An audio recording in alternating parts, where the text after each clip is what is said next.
Pulundu TV, naitwa Nitin Kudozi na tupo kwenye maongezi, tuna bawabu na diwani wa kata ya Chumbi Mheshimiwa Ali Nguyu, tukizungumza kuhusiana na mambo mbalimbali ikiwemo uzinduzi wa kampeni ya kugawa miche ya mikorosho ambayo imefanyika tarehe 27 mwezi wa kwanza katika kata ya Chumbi, ikihudhuriwa na mkuu wa mkoa wa Pwani Mheshimiwa Abubakar Kunenge.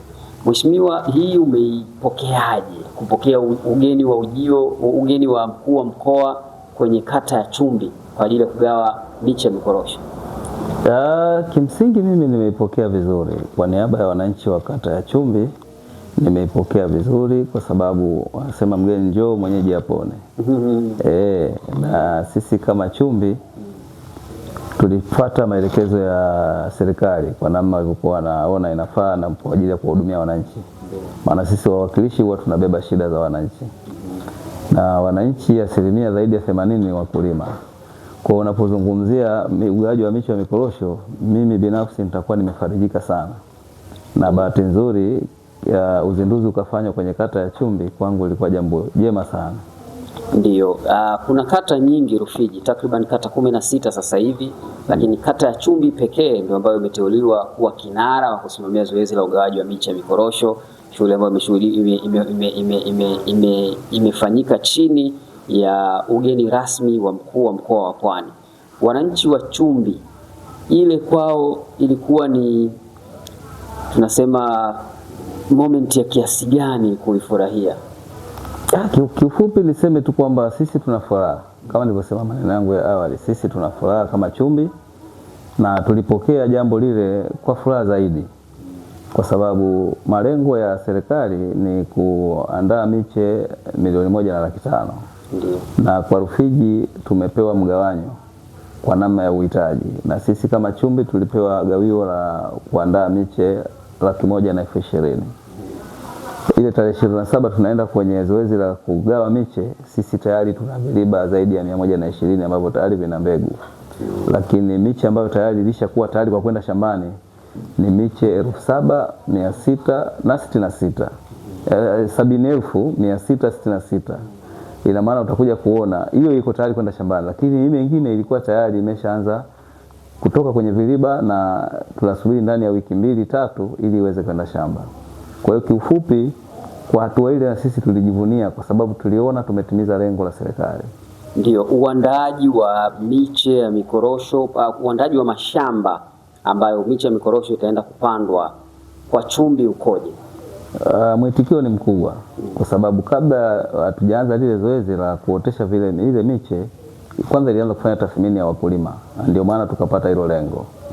Tathmini ya wakulima na maandalizi ya mashamba yako tayari na watu wanahitaji. Kinachochelewa sasa hivi ni hali ya hewa, mvua, kwa sababu ile miche ukitoa kuipeleka shambani lazima mvua iwe ya kutosha, na hatuwezi tukaipeleka ikakauka. Kwa hiyo wakulima wenyewe wameridhika kusema tusubiri siku tu mvua ikianza kushuka, tunagawana ile miche kwa hitaji la idadi za hekari ambazo wananchi wenyewe waliziorodhesha kwa maafisa kilimo. Ndio, tunashukuru sana. Huyu ni diwani wa Chumbi Mheshimiwa Ali Nguyu, na tunazungumza naye tukiwa Pulundu TV. Mimi naitwa Nitin Kudozi. Bwana, kama unahitaji kubandika stika kwenye pikipiki yako, bajaji ama gari au buta, fika TX Worldwide Sticker Point ambao wapo Mwembe Muhoro. Mheshimiwa, kitu cha pili ambacho tungependa kukiangalia ni kuhusiana na swala la ranchi ndogo.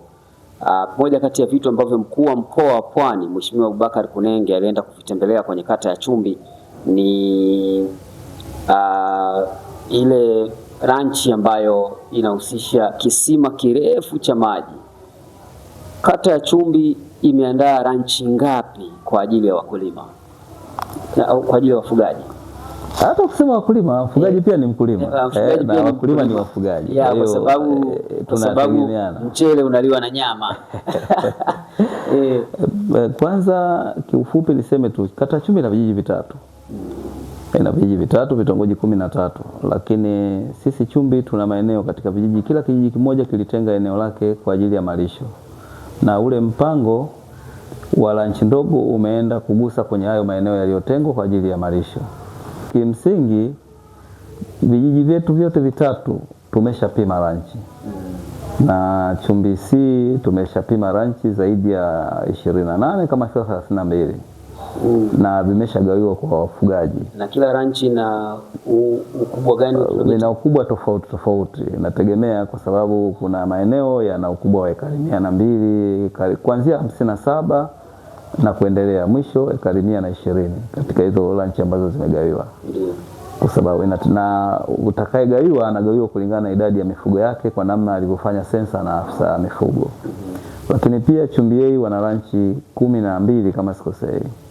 Na hizo zinajumuisha pamoja na zile za huduma za jamii, kwa sababu kila kwenye ranchi ndogo kuna maeneo yaliyotengwa kwa ajili ya kugawa wafugaji, lakini pia kuna huduma za jamii, lakini pia na matumizi mengine ya serikali ya kijiji kwa sababu ya zile huduma mbalimbali. Kwa hiyo unaweza kukuta vitalu vinakuwa 12 labda kwenye eneo hilo, lakini vile vitakaogawiwa kwa wafugaji vitagawiwa labda 10 ama 8 kulingana na hitajio, kwa sababu ya hizi zingine vinaenda kuwekwa kwa ajili ya matumizi mengine ya umma.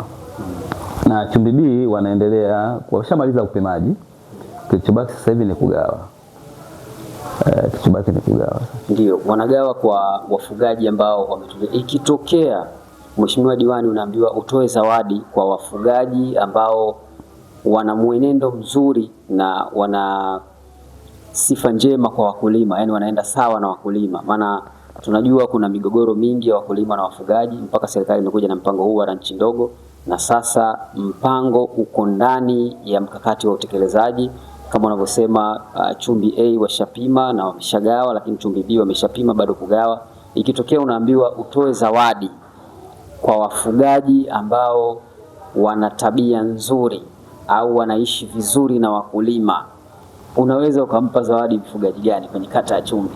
Kwanza nianze na historia ya hili tukio. Ndio. Unajua kwenda kukubali kuingia kwenye ranchi wafugaji, hasa wafugaji wa kuchunga, ilikuwa ni jambo gumu sana.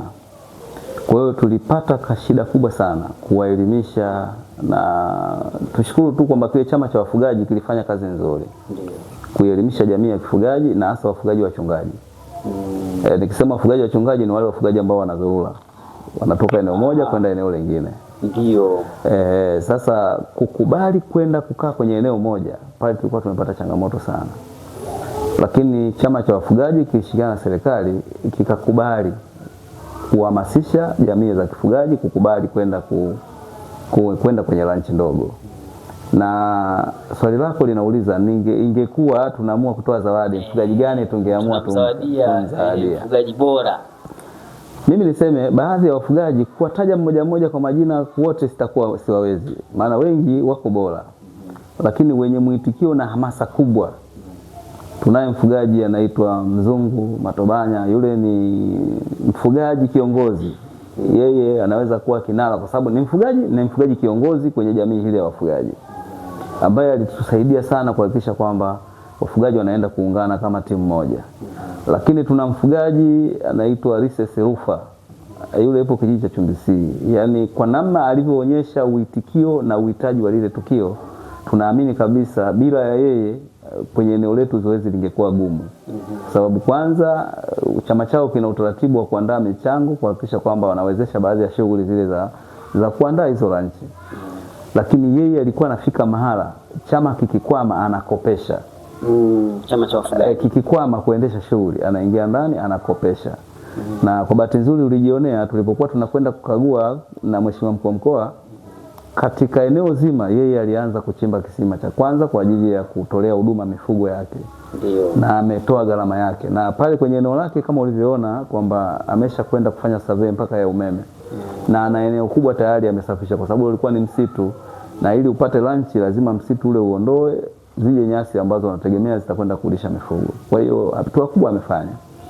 Tunashukuru sana. Wanasema nipe maua yangu kabla sijafa, ndicho ambacho wanakifanya diwani kata ya Chumbi, kuwapa heshima zao wafugaji ambao wamejitolea kuhakikisha zoezi la ranchi ndogo linafanikiwa. Hii ni Pulundu TV, mimi naitwa Nitin Kudozi, na kuna mengi ambayo tunahitaji kuyajua kutoka kwa diwani kata ya Chumbi Mheshimiwa Ali Nguyu. Lakini kama unahitaji viatu vya aina tofauti tofauti vya jumla na rejareja, vya kike na vya kiume, vya watoto na watu wazima, fika Kiwelu Shop. Kiwelu Shop, Kiwelu Shop, duka lipo Ikwiriri, mtaa wa Mnada, na wana viatu vya kila aina. Ukitaka Gucci, ukitaka Adidas, ukitaka Fuse, ukitaka Sandro, ukitaka raba, ukitaka buti, ukitaka viatu vya juu vya kitoto, ukitaka viatu vya wanawake, vyote vinapatikana Kiwelu Shop. Kiwelu Shop, Kiwelu Shop, duka lipo Ikwiriri, mtaa wa Mnada.